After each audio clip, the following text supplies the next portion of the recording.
신일 운명의 반지. 시끌벅적한 점심시간, 허름한 분식집 안은 떡볶이가 익어가는 매콤한 냄새로 가득합니다. 20개 남짓한 테이블은 이미 손님들로 꽉 차 있었죠.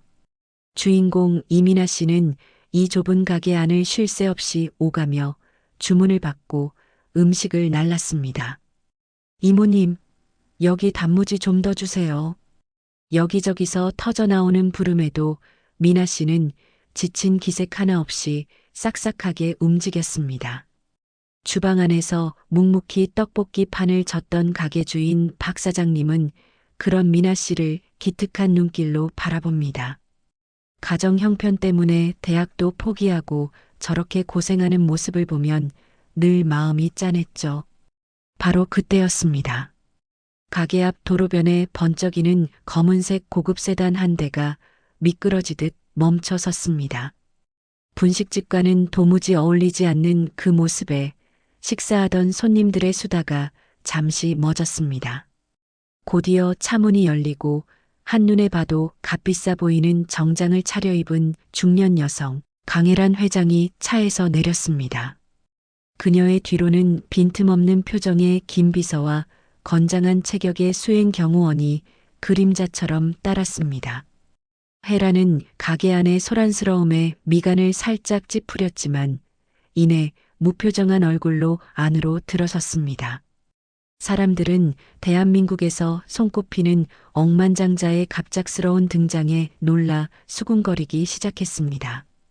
미나 씨는 그저 까다로운 손님이겠거니 생각하며 혜란이 앉은 테이블로 물컵을 들고 다가갔습니다.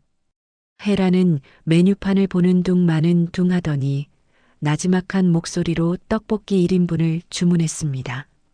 잠시 후 미나 씨가 김이 모락모락 나는 떡볶이 그릇을 쟁반에 받쳐 들고 왔습니다. 그릇을 테이블에 조심스럽게 내려놓는 바로 그 순간이었습니다. 미나 씨의 시선이 수저를 들기 위해 내민 혜란의 왼손에 우연히 머물렀습니다. 혜란의 약지에는 세월의 흔적이 묻어나는 아주 독특한 무늬의 은반지가 끼워져 있었습니다. 그 반지를 본 미나 씨는 자신도 모르게 놀란 목소리로 말했습니다. 저기 손님, 혹시 그 반지, 저희 아빠가 만든 반지랑 똑같이 생겼어요. 그 한마디에 가게 안의 시간은 마치 멈춘 듯 했습니다. 혜란의 얼굴이 순식간에 새하얗게 질렸습니다. 그녀가 애써 쥐고 있던 숟가락이 힘없이 손에서 미끄러져 땡그랑 하는 날카로운 소리를 내며 바닥에 떨어졌습니다. 수십 년간 성공이라는 이름으로 굳게 닫아두었던 마음속 깊은 곳의 상처가 터져 나오는 듯한 충격이었습니다. 저 반지는 집안의 반대로 억지로 헤어져야 했던 첫사랑 이진우가 자신의 손으로 직접 만들어준 유일한 증표였으니까요. 곁에 서 있던 김 비서가 재빨리 혜란의 팔을 붙잡았습니다. 회장님, 괜찮으십니까? 하지만 혜란에게는 아무 소리도 들리지 않는 듯 했습니다. 그녀의 모든 신경은 오직 눈앞의 이 젊은 직원, 미나 씨에게로만 향했습니다. 혜란은 마치 홀린 사람처럼 미나 씨의 얼굴을 뚫어져라 쳐다보았습니다. 저 맑은 눈망울, 굳게 담은 인매, 잊으려야 잊을 수 없던 그 사람의 젊은 시절 모습이 겹쳐 보였습니다. 혜란은 거칠게 숨을 몰아쉬더니 지갑에서 두툼한 현금 뭉치를 꺼내 테이블 위에 거칠게 내던졌습니다. 그리고는 더 이상 한순간도 머무를 수 없다는 듯 비틀거리는 걸음으로 가게를 황급히 빠져나갔습니다.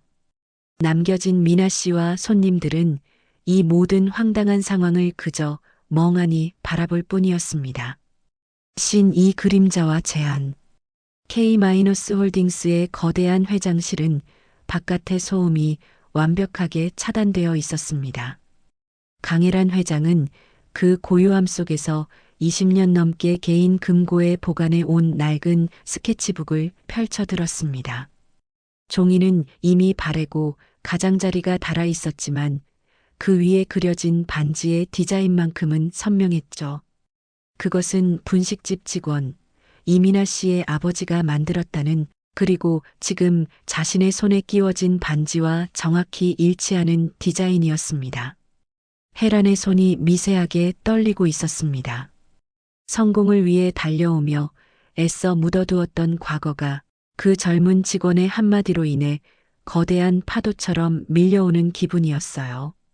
그녀는 인터폰을 눌러 김 비서를 호출했습니다. 김 비서, 아까 그 분식집 직원 이민아라고 했나?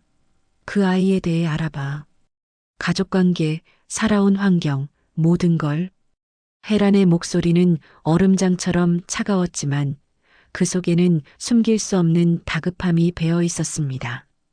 김 비서는 회장의 이런 모습을 본 적이 없었기에 즉시 사설 탐정까지 고용하며 혜란의 지시를 수행했습니다. 그날부터 미나 씨의 평범했던 일상에 보이지 않는 그림자가 드리워지기 시작했습니다. 분식집에서 집으로 돌아가는 어두운 골목길.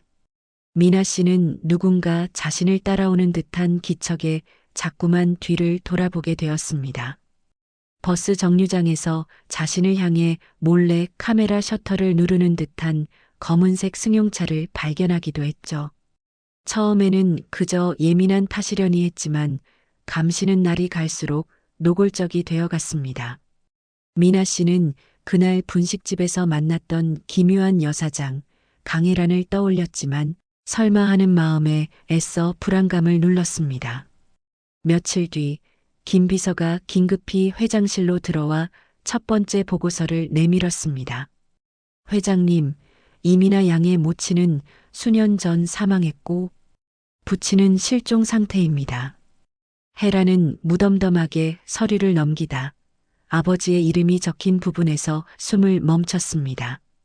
거기에는 이진우라는 세 글자가 선명하게 적혀 있었습니다. 수십 년간 단 하루도 잊어본 적 없는 자신의 첫사랑 이름이었죠.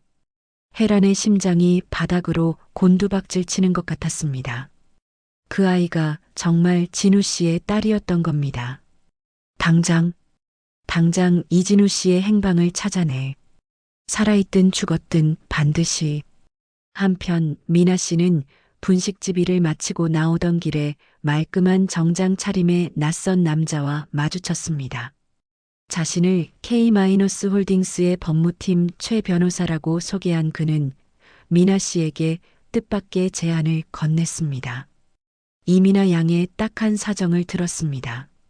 저희 재단에서 비밀리에 장학금을 지원해드리고 싶은데 어떻습니까? 최 변호사가 내민 서류에는 미나 씨가 평생 만져보기도 힘든 거액의 숫자가 적혀 있었습니다. 하지만 미나 씨는 그 수상한 호의를 선뜻 받아들일 수 없었습니다. 자신을 뒷조사하지 않고서는 알 수 없는 사적인 정보들이었고 무엇보다 그가 K-홀딩스 소속이라는 점이 마음에 걸렸습니다. 미나 씨는 그날의 억만장자 혜란이 이 모든 일의 배후에 있음을 직감했습니다. 신3 드러나는 이름, 수상한 감시와 거액의 장학금 제한. 미나 씨의 마음은 며칠째 복잡한 실타래처럼 엉켜 있었습니다. 도무지 일에 집중할 수가 없었죠.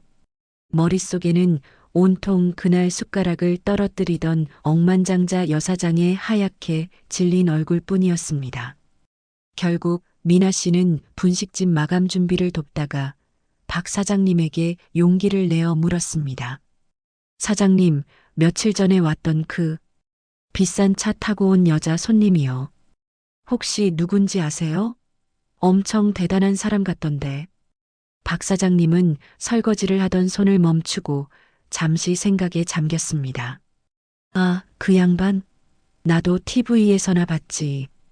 우리나라에서 제일 큰 회사 중 하나인 K-홀딩스 강혜란 회장 아니야. 박 사장님은 대수롭지 않다는 듯 말을 이었습니다. 근데 그 사람은 여길 어쩐 일로? 입맛이 참 소박하네. 박 사장님의 대답을 듣는 순간 미나 씨의 머릿속 퍼즐 조각이 하나둘 맞춰지는 듯 했습니다. K-홀딩스, 최 변호사가 내밀었던 명함에 적힌 바로 그 이름이었죠. 미나 씨는 일이 끝나자마자 근처 도서관의 컴퓨터 앞에 앉았습니다. 손가락이 조금 떨렸지만 검색창에 강혜란 K-홀딩스라는 단어를 차례로 입력했습니다. 화면에는 그녀의 화려한 성공 신화에 대한 기사들이 쏟아져 나왔습니다. 하지만 기사를 읽어 내려갈수록 미나 씨의 표정은 점점 굳어갔습니다. 피도 눈물도 없는 경영인, 경쟁사를 무너뜨리고 이룬 성공, 인수 합병 과정의 잡음. 그녀의 성공 뒤편에는 수많은 사람의 눈물과 희생이 숨겨져 있었습니다. 미나 씨는 자신도 모르게 마른 침을 삼켰습니다. 이렇게 무섭고 냉혹한 사람이 도대체 왜 자신에게 접근하는 것인지 두려움이 엄습했습니다. 아버지의 반지와 이 사람이 무슨 관련이 있는 것인지 머릿속이 더 혼란스러워졌습니다. 같은 시각 K-홀딩스 회장실에는 무거운 침묵이 흐르고 있었습니다. 김 비서가 굳은 표정으로 새로운 보고서를 강혜란 회장의 책상 위에 올려놓았습니다. 혜란은 애써 태연한 척했지만 보고서 표지를 넘기는 손끝은 가늘게 떨리고 있었습니다. 찾았습니다. 이진우 씨의 행방을. 김 비서의 목소리는 낮게 가라앉아 있었습니다. 보고서의 내용은 혜란이 감당하기 힘든 진실을 담고 있었습니다. 이진우 씨는 살아 있었습니다. 하지만 20년 전 그가 운영하던 작은 보석 공방에서 원인 모를 큰 불이 났다고 합니다. 그 사고로 그는 모든 기억을 잃고 지금은 지방의 한적한 요양원에서 지내고 있다는 것이었습니다. 화재 사고, 기억상실. 혜란은 두 눈을 질끈 감았습니다.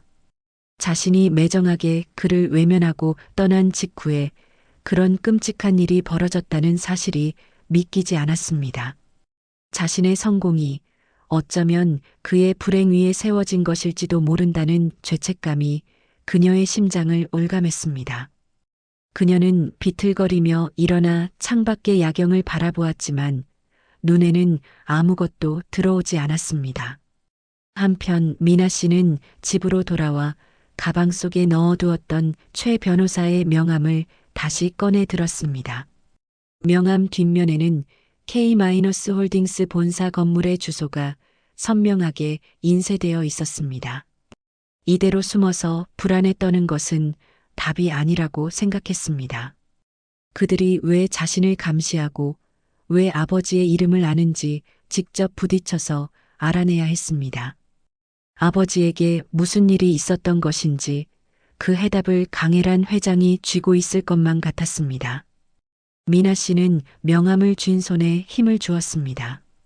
피할 수 없다면 직접 그 호랑이 굴로 들어가 보기로 결심한 것입니다. 신사부서진 기억, 드러난 균열. 강혜란 회장은 그날 평생 자신을 지켜주던 그림자 같은 수행원들을 모두 물렸습니다. 그 어떤 수조 원짜리 계약을 앞둔 순간보다 더 떨리는 마음이었죠. 그녀는 김 비서가 건네준 주소가 적힌 메모지 하나만을 쥔 채 홀로 차를 몰아 지방의 한적한 요양원으로 향했습니다. 차가운 가면 뒤에 숨겨왔던 20년 넘게 묻어둔 강혜란이라는 여자의 본 모습으로 돌아가는 길이었습니다. 요양원은 가을 햇살이 따사롭게 내리쬐는 세상의 모든 근심이 잊힌 듯 평화로운 곳이었습니다. 혜란은 주차장에 차를 세우고도 한참을 내리지 못하고 망설였습니다. 자신이 버렸던 과거를, 그 남자를 과연 어떤 얼굴로 마주해야 할지 몰랐으니까요. 천근만근 무거운 발걸음을 옮겨 정원으로 들어선 순간 혜란의 시선이 한 곳에 고정되었습니다. 저기 벤치에 앉아 간호사의 도움을 받으며 스케치북에 무언가를 그리고 있는 남자. 뒷모습만으로도 단번에 알 수 있었습니다. 자신이 그토록 그리워하고 또 외면했던 첫사랑, 이진우 씨였습니다. 세월이 흘러 머리에는 흰 서리가 내렸지만 캔버스를 향한 저 곧은 어깨만큼은 헤란의 기억 속 20살 청년의 모습 그대로였죠. 헤란은 숨이 멎는 것 같았습니다. 한 걸음 한 걸음 다가갈수록 심장이 발밑으로 쿵쿵 떨어지는 기분이었습니다. 마침내 그녀가 그의 곁에 섰을 때 진우 씨가 낯선 인기척에 천천히 고개를 들었습니다. 그의 눈은 맑았지만 그 안에는 헤란에 대한 어떠한 기억도 담겨 있지 않았습니다. 그저 처음 보는 사람을 향한 예의 바른 낯설, 그뿐이었습니다. 진우 씨, 저예요. 헤란이, 강혜란. 헤란의 목소리는 물에 젖은 솜처럼 무겁게 떨려 나왔습니다. 하지만 진우 씨는 고개를 갸웃거리며 간호사와 헤란을 번갈아 쳐다볼 뿐이었습니다. 그의 텅 빈 눈동자를 마주한 헤란은 절박한 심정이 되었습니다. 그녀는 다급하게 자신의 손에 낀 낡은 반지를 빼어 그의 눈앞에 내밀었습니다. 이거 기억 안 나요? 당신이 나한테 직접 만들어줬잖아요. 애원에 가까운 절규였습니다. 진우 씨는 헤란의 손에 들린 반지를 물끄러미 바라보았습니다. 그는 조심스럽게 반지를 집어들어 햇빛에 비춰보았습니다. 그리고는 마치 처음 보는 아름다운 물건을 대한 듯 아이처럼 해맑게 웃었습니다. 와, 참 예쁘네요. 그 한마디에 헤란이 간신히 붙잡고 있던 마지막 희망의 끈이 툭 하고 끊어지고 말았습니다.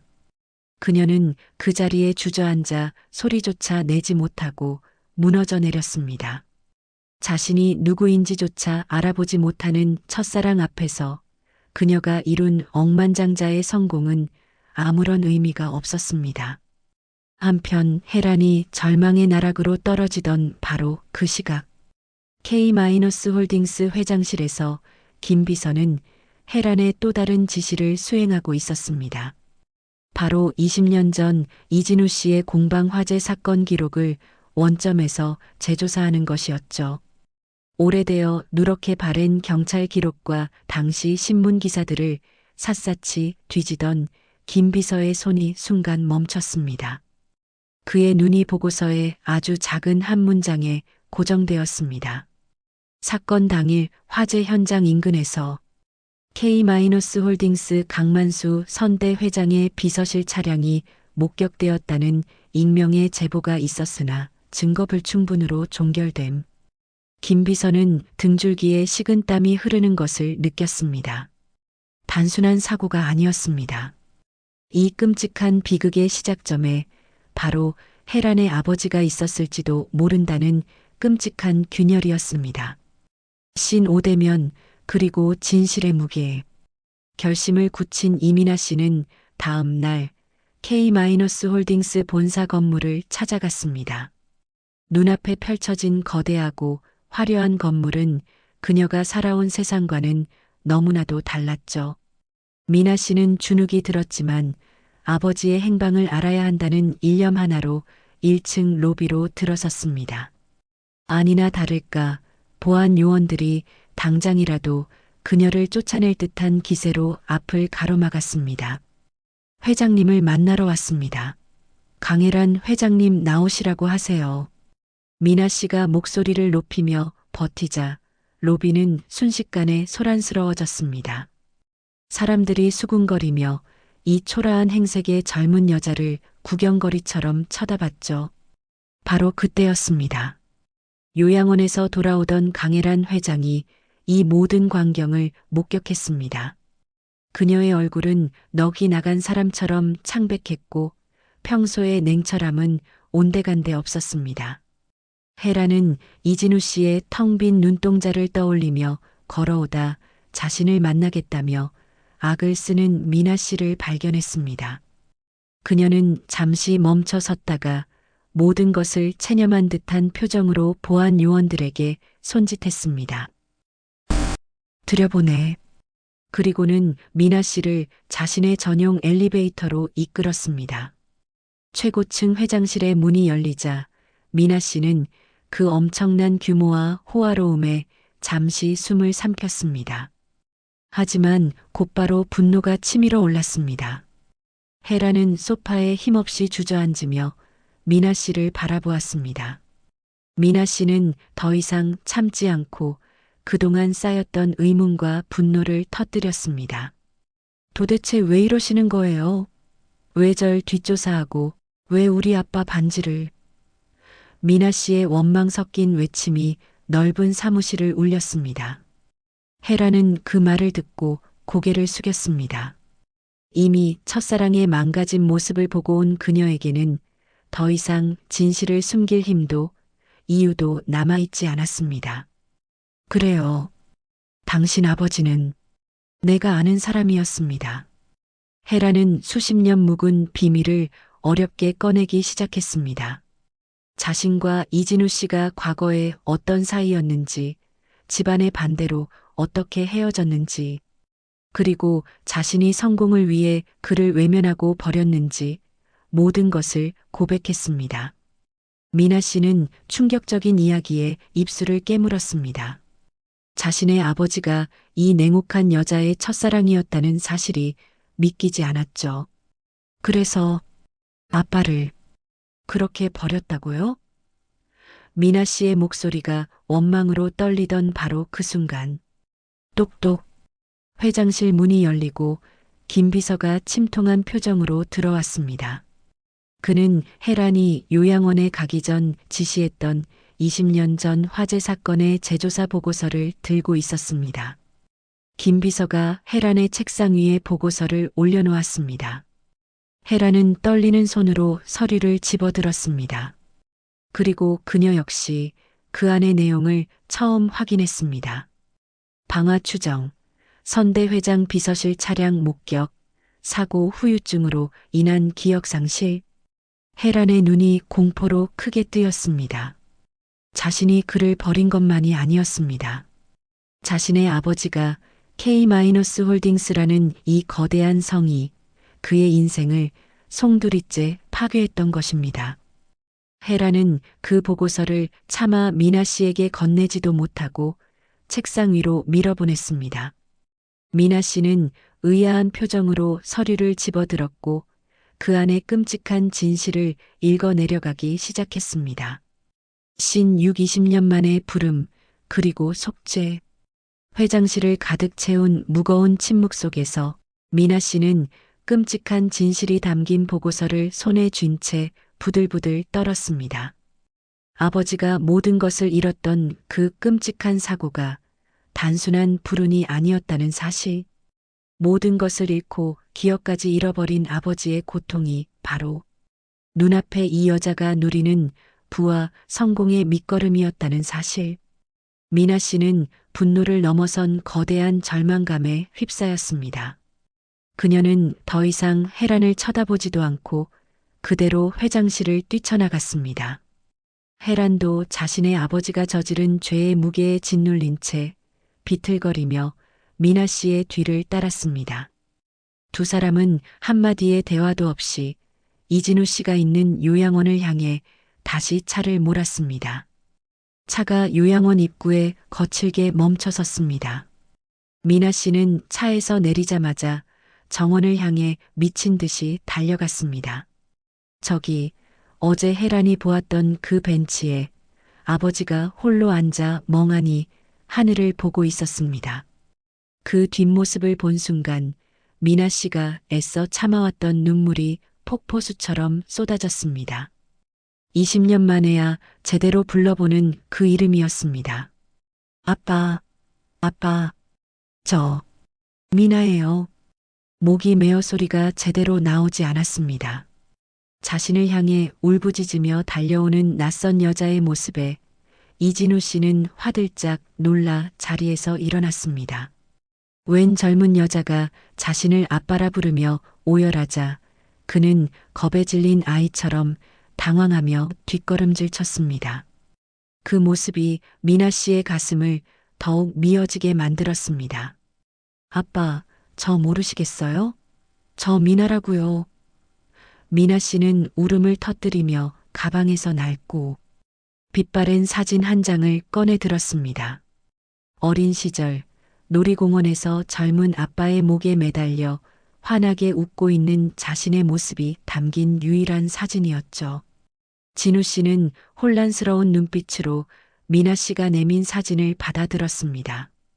그는 사진 속에 행복해 보이는 남자와 아이를 한참 동안 뚫어져라 들여다보았습니다. 기억은 여전히 안개 속에 갇혀 돌아오지 않았지만 그의 눈동자가 아주 미세하게 흔들렸습니다. 가슴속 깊은 곳에서 무언가 알 수 없는 뜨거운 것이 치밀어 오르는 듯 했죠. 헤라는 그 모든 광경을 차마 가까이 가지도 못하고 주차장 기둥 뒤에 숨어 지켜보았습니다. 두 사람의 찢어지는 고통과 슬픔이 모두 자신이 그리고 자신의 아버지가 만든 죄의 결과였기에 그녀는 소리조차 내지 못하고 눈물만 흘렸습니다.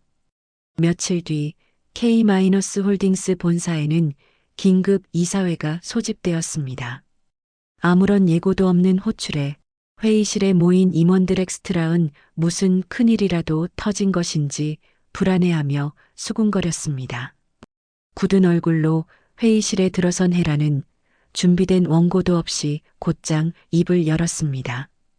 오늘부로 저는 K-홀딩스 회장직에서 사퇴합니다. 회의실은 순간 찬물을 끼얹은 듯 조용해졌습니다.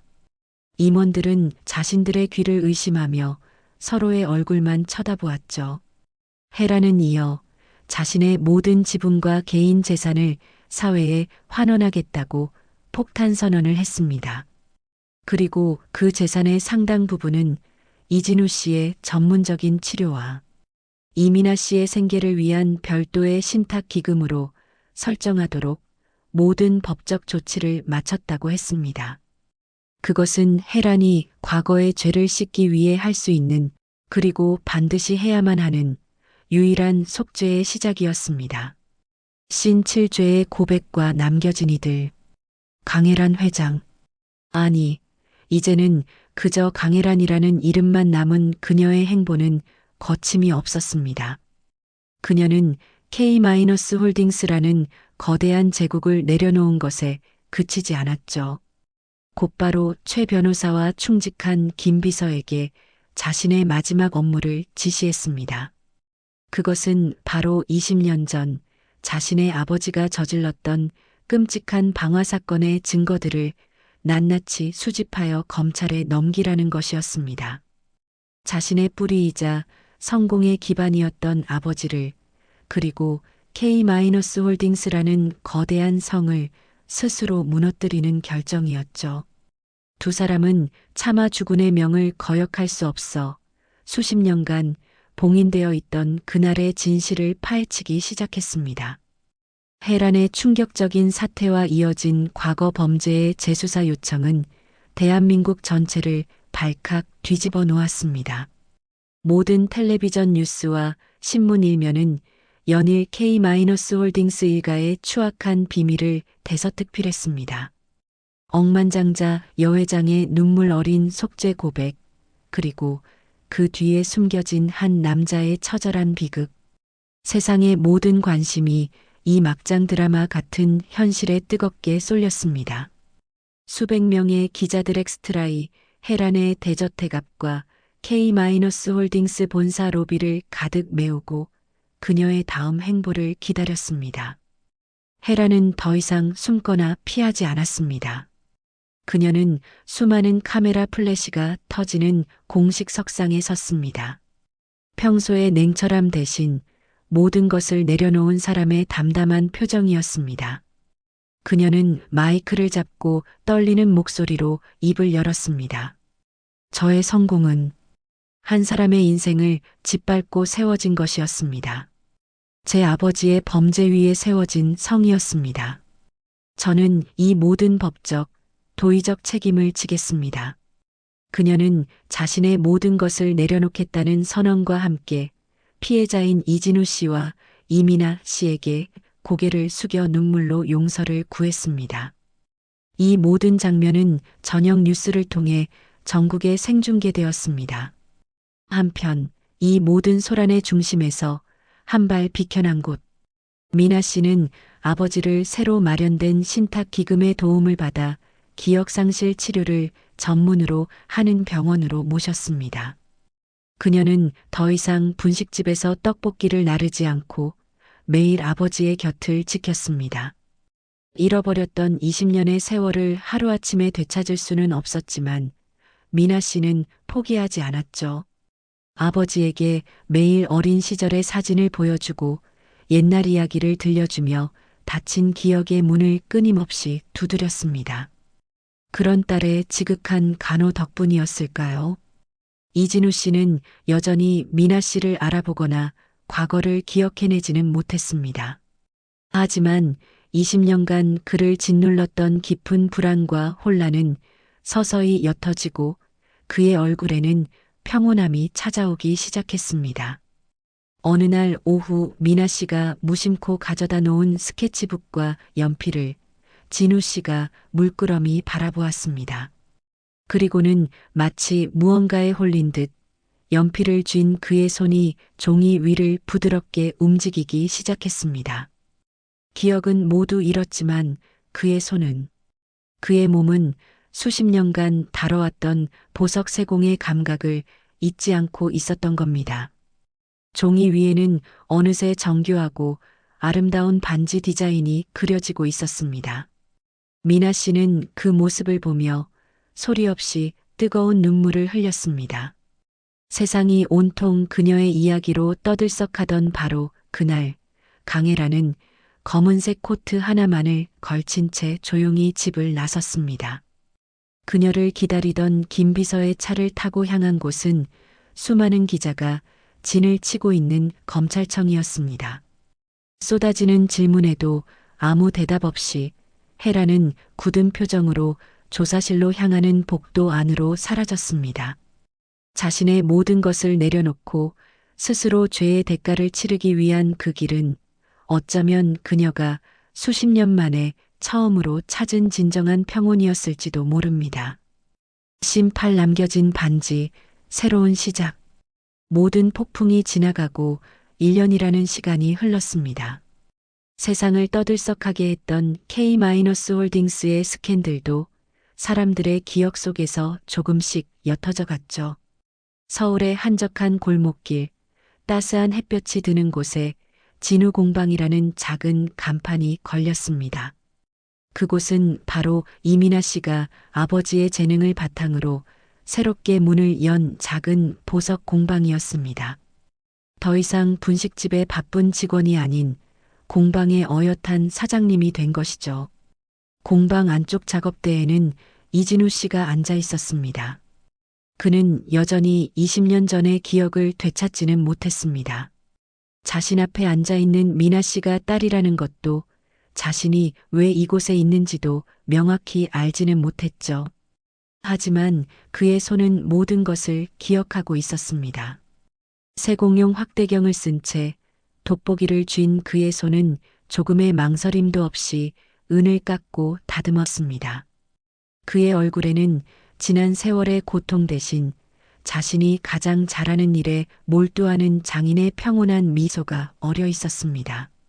미나 씨는 그런 아버지의 모습을 그저 곁에서 묵묵히 지켜보며 자신의 작업을 도왔습니다. 아이고, 우리 미나 사장님, 돈 버느라 바쁘네. 그때 익숙하고 정겨운 목소리가 들려왔습니다. 과거 분식집의 박 사장님이었습니다. 그는 두 사람을 위해 따뜻한 붕어빵 한 봉지를 사들고 공방을 찾아왔습니다. 미나 씨는 환하게 웃으며 박 사장님을 맞이했습니다. 사장님, 웬일이세요? 여기까지. 우리 미나가 이렇게 예쁜 가게를 차렸는데 내가 안아볼 수 있나? 진우 씨도 얼굴이 참 좋아지셨어. 박 사장님은 평온하게 작업에 몰두하는 진우 씨를 보며 진심으로 기뻐했습니다. 세 사람은 좁은 공방 안에서 붕어빵을 나눠 먹으며 소박한 행복을 나누었습니다.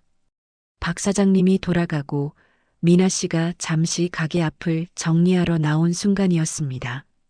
길 건너편 커다란 가로수 뒤편에 한 여자가 조용히 서 있었습니다. 화려했던 회장의 모습은 온데간데없고 수수하고 평범한 옷차림을 한 강혜란이었습니다. 그녀는 형기를 모두 마치고 세상 밖으로 나온 것이죠. 혜란은 공방 안에서 박 사장님과 웃으며 이야기하는 미나 씨와 묵묵히 자신의 일에 집중하는 진우 씨의 모습을 가만히 지켜보았습니다. 두 사람의 평화로운 모습에 그녀의 눈가에 희미한 물기가 어렸습니다. 그것은 자신의 모든 것을 버리고 얻어낸 값비싼 속죄의 결과였습니다. 헤라는 더 이상 그들의 평화를 방해하지 않으려는 듯 조용히 발걸음을 돌렸습니다. 그러다 문득 자신의 손가락에 수십 년간 끼워져 있던 낡은 반지를 바라보았습니다. 모든 비극의 시작이자 유일한 그리움이었던 그 반지. 그녀는 잠시 망설이다 반지를 조심스럽게 손에서 빼냈습니다. 그리고는 공방 앞 작은 화분 받침대 위에 미나 씨가 발견할 수 있도록 반지를 조용히 올려두었습니다. 그것이 그녀가 할 수 있는 마지막 작별 인사였습니다. 혜란이 골목을 막 돌아설 무렵 미나 씨가 가게 밖으로 나왔습니다. 화분에 물을 주려던 그녀의 시선이 받침대 위에 놓인 반짝이는 물건에 멈췄습니다. 미나 씨는 숨이 멎는 듯 했습니다. 한눈에 알아볼 수 있었습니다. 모든 것을 시작하게 만들었던 바로 그 반지, 혜란이 그토록 소중히 여겼던 아버지의 반지였습니다. 미나 씨는 떨리는 손으로 반지를 집어들었습니다. 아직 온기가 남아있는 듯 했습니다. 그녀는 반지를 쥔 채 혜란이 사라진 골목 모퉁이를 한참 동안 바라보았습니다. 원망도 분노도 아닌 아주 복잡하고 깊은 감정이 그녀의 눈에 스쳐 지나갔습니다. 미나 씨는 혜란을 따라가지 않았습니다. 그녀는 낡은 반지를 손안에 꼭 쥐었습니다. 과거의 아픔을 상징하던 이 반지는 이제 모든 것을 이겨낸 증표가 된 것이죠. 미나 씨는 크게 숨을 한번 들이마시고 다시 공방 안으로 발걸음을 옮겼습니다. 가게 안에는 그녀가 지켜야 할 아버지와 새롭게 시작해야 할 미래가 기다리고 있었습니다.